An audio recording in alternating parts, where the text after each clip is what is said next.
मेरी रीति ओ सदा चल आई, प्राण जाई पर वचन न जाए।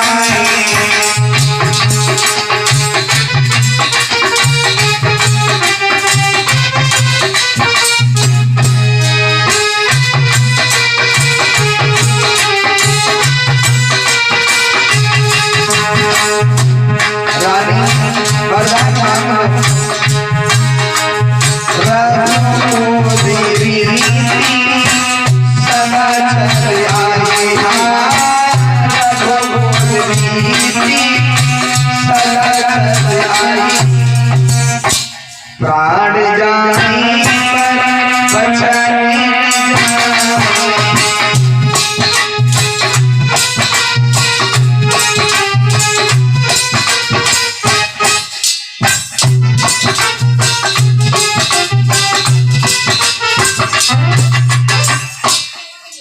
मांग लीजिए, क्या मांगना चाहती हो? कहा महाराज वरदान मैं तुमसे जरूर मांगूंगी, लेकिन ऐसे नहीं मांगूंगी। कहा कैसे मांगोगी? तुम्हें हमारी बात पर विश्वास नहीं? कहा विश्वास हमारा, लेकिन ऐसे नहीं।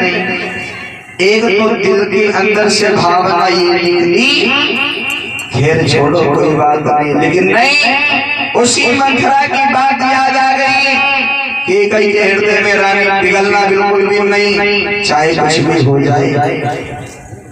आज महाराज ने त्रिवाचा भराए, आप हमसे जो भी वरदान मांगोगी हम वही देंगे। ठीक है, कोई बात नहीं। उसी समय आज काय सुनो मेरी बात। पहला वरदान तो ये, राम जी का राज तिलक नहीं होगा, और तिलक होना चाहिए राज तिलक बेटा भरत का। और महाराज दूसरा वरदान मेरा ये है,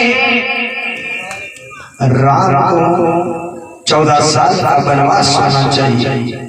महाराज ने जैसे इसकी बात सुनी, का 14 साल का वनवास, अरे ये तुमने हमसे क्या मांग लिया रानी, ये तुमने क्या मांग लिया? कहा महाराज दिल के अंदर से भावना निकली, खैर छोड़ो महाराज की कोई बात नहीं, लेकिन फिर से मंथरा की बात याद आ गई। मंथरा ने हमसे ये कहा था रानी चाहे कुछ भी हो जाए, महाराज से चाहे कुछ भी कहे, लेकिन पिघलना बिल्कुल नहीं। महाराज बोले ठीक है, कोई बात नहीं। अरे राज तिलक की बात की रही, हम भरत का राज तिलक करवा देंगे, लेकिन मतलब क्योंकि राम को 14 साल वनवास के लिए मत भेजिए। कहा नहीं महाराज, हमारे तो वरदान तुम्हारे पास में धरोहर के रूप में रखे, मैं वरदान आपसे मांग रही हूँ।